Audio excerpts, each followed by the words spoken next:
The Heroes of Olympus, Book 4, The House of Hades, by Rick Riordan. Chapter 39, Annabeth. Cozy.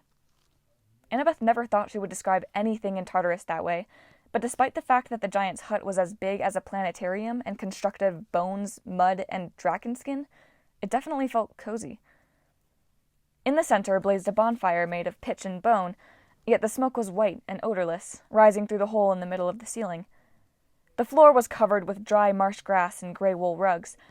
At one end lay a massive bed of sheepskin and draken leather. At the other end, freestanding racks were hung with drying plants, cured leather, and what looked like strips of draken jerky. The whole place smelled of stew, smoke, basil, and thyme. The only thing that worried Annabeth was the flock of sheep huddled in a pen at the back of the hut. Annabeth remembered the cave of Polyphemus, the Cyclops, who ate demigods and sheep indiscriminately. She wondered if giants had similar tastes. Part of her was tempted to run, but Bob had already placed Percy in the giant's bed, where he nearly disappeared in the wool and leather. Small Bob hopped off Percy and kneaded the blankets, purring so strongly the bed rattled like a 1,000-finger massage. Damasen plodded to the bonfire. He tossed his draken meat into a hanging pot that seemed to be made from an old monster skull, then picked up a ladle and began to stir.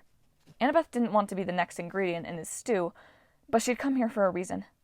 She took a deep breath and marched up to Damasen. "My friend is dying. Can you cure him or not?" Her voice caught on the word friend. Percy was a lot more than that. Even boyfriend really didn't cover it. They'd been through so much together. At this point, Percy was part of her.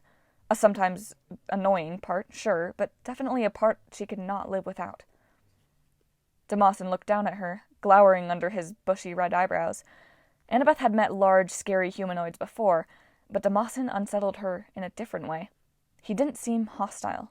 He radiated sorrow and bitterness, as if he were so wrapped up in his own misery that he resented Annabeth for trying to make him focus on anything else. "I don't hear words like those in Tartarus," the giant grumbled. "Friend. Promise." Annabeth crossed her arms. "How about Gorgon's blood? Can you cure that, or did Bob overstate your talents?" Angering a 20-foot-tall draken slayer probably wasn't a wise strategy, but Percy was dying. She didn't have time for diplomacy. Damasen scowled at her. "You question my talents. A half-dead mortal struggles into my swamp and questions my talents?" "Yep," she said. "Humph." Damasen handed Bob the ladle. "Stir." As Bob tended to the stew, Damasen perused his drying racks, plucking various leaves and roots. He popped a fistful of plant material into his mouth, chewed it up, then spat it into a clump of wool. "Cup of broth," Damasen ordered. Bob ladled some stew juice into a hollow gourd. He handed it to Damasen, who dunked the chewed-up gunk ball and stirred it with his finger. "Gorgon's blood," he muttered. "Hardly a challenge for my talents." He lumbered to the bedside and propped up Percy with one hand. Small Bob the kitten sniffed the broth and hissed. He scratched at the sheets with his paws, like he wanted to bury it. "You're going to feed him that?" Annabeth asked. The giant glared at her. "Who is the healer here? You?" Annabeth shut her mouth. She watched as the giant made Percy sip the broth. Damasen handled him with surprising gentleness, murmuring words of encouragement that she couldn't quite catch. With each sip, Percy's color improved. He drained the cup, and his eyes fluttered open. He looked around with a dazed expression, spotted Annabeth, and gave her a drunken grin. "Feel great." His eyes rolled up in his head. He fell back in the bed and began to snore. "A few hours of sleep," Damasen pronounced. "He'll be good as new." Annabeth sobbed with relief. "Thank you," she said. Damasen stared at her mournfully. "Oh, don't thank me. You're still doomed, and I require payment for my services." Annabeth's mouth went dry. What sort of payment?" "A story." The giant's eyes glittered. "It gets boring in Tartarus. You can tell me your story while we eat, eh?"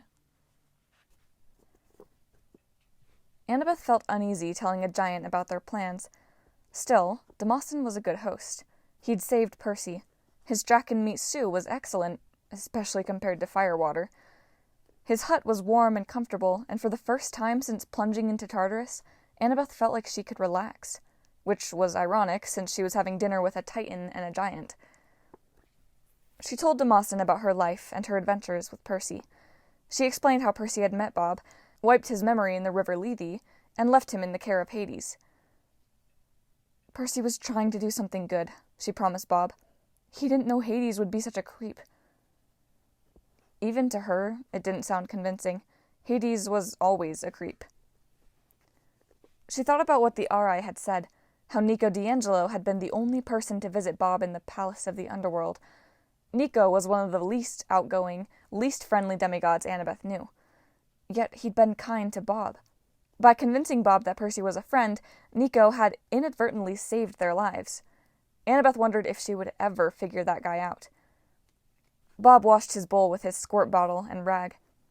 Damasen made a rolling gesture with his spoon. Continue your story, Annabeth Chase. She explained about their quest on the Argo too. When she got to the part about stopping Gaia from waking, she faltered. She's your mom, right? Damasen scraped his bowl. His face was covered with old poison burns, gouges, and scar tissue, so it looked like the surface of an asteroid. Yes, he said, and Tartarus is my father. He gestured around the hut. As you can see, I was a disappointment to my parents. They expected more from me. Annabeth couldn't quite wrap her mind around the fact that she was sharing soup with a 20-foot-tall lizard-legged man whose parents were Earth and the pit of Tartarus. Olympian gods were hard enough to imagine as parents, but at least they resembled humans. The old primordial gods like Gaia and Tartarus? How could you leave home and ever be independent of your parents when they literally encompassed the entire world? So, she said, you don't mind us fighting your mom? Damasen snorted like a bull. Best of luck. At present, it's my father you should worry about. With him opposing you, you have no chance to survive. Suddenly, Annabeth didn't feel so hungry. She put her bowl on the floor. Small Bob came over to check it out. Opposing us how? She asked. All of this. Damasen cracked a draken bone and used a splinter as a toothpick. All that you see is the body of Tartarus, or at least one manifestation of it. He knows you are here. He tries to thwart your progress at every step. My brethren hunt you. It is remarkable you have lived this long, even with the help of Iapetus. Bob scowled when he heard his name. The defeated ones hunt us, yes. They will be close behind now. Damasen spat out his toothpick. I can obscure your path for a while, long enough for you to rest. I have power in this swamp, but eventually they will catch you. My friends must reach the doors of death, Bob said. That is the way out. Impossible, Damasen muttered. The doors are too well guarded. Annabeth sat forward. But you know where they are? Of course. All of Tartarus flows down to one place, his heart. The doors of death are there, but you cannot make it there alive with only Iapetus. Then come with us, Annabeth said. Help us. Ha! Annabeth jumped. In the bed, Percy muttered deliriously in his sleep. Child of Athena, the giant said. I am not your friend. I helped mortals once, and you see where it got me. You helped mortals? Annabeth knew a lot about Greek legends, but she drew a total blank on the name Damasen. I don't understand. Bad story, Bob explained.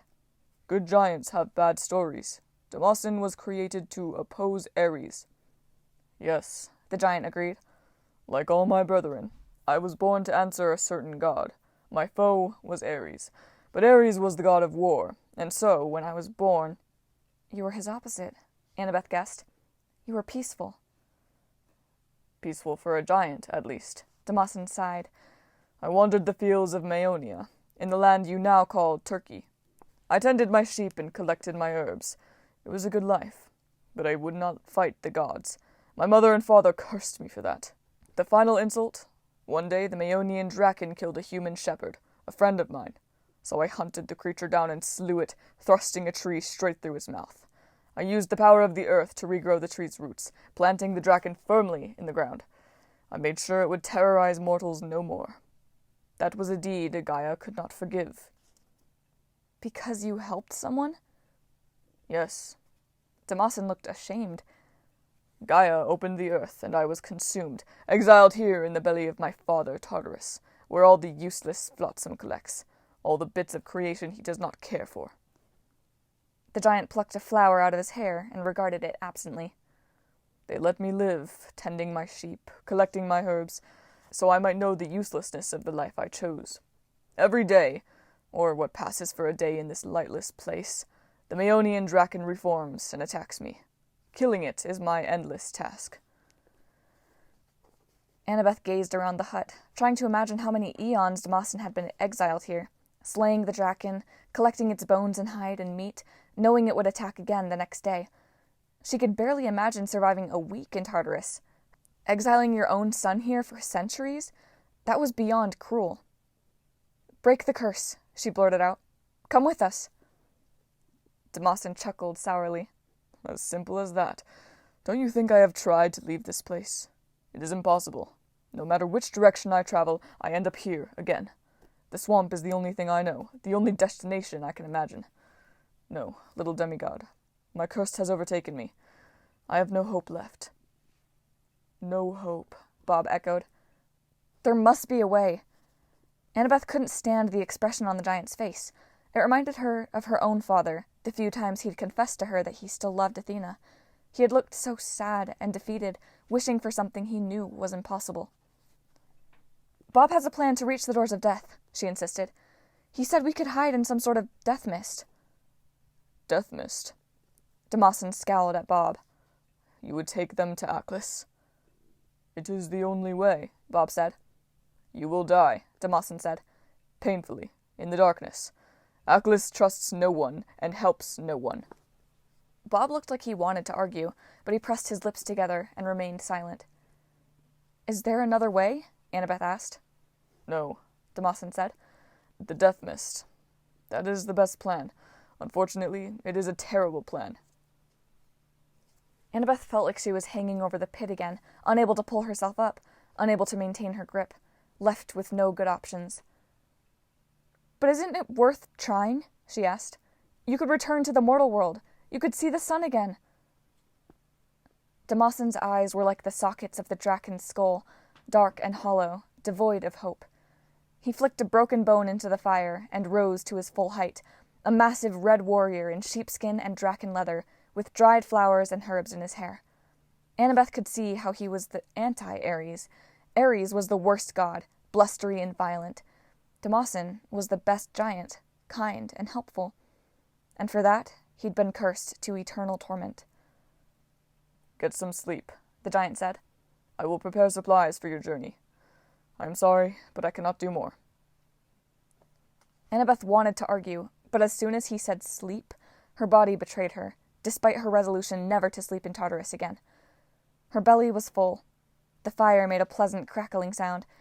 The herbs in the air reminded her of the hills around Camp Half-Blood in the summer, when the satyrs and naiads gathered wild plants in the lazy afternoons. "Maybe a little sleep," she agreed. Bob scooped her up like a rag doll. She didn't protest. He set her next to Percy on the giant's bed, and she closed her eyes.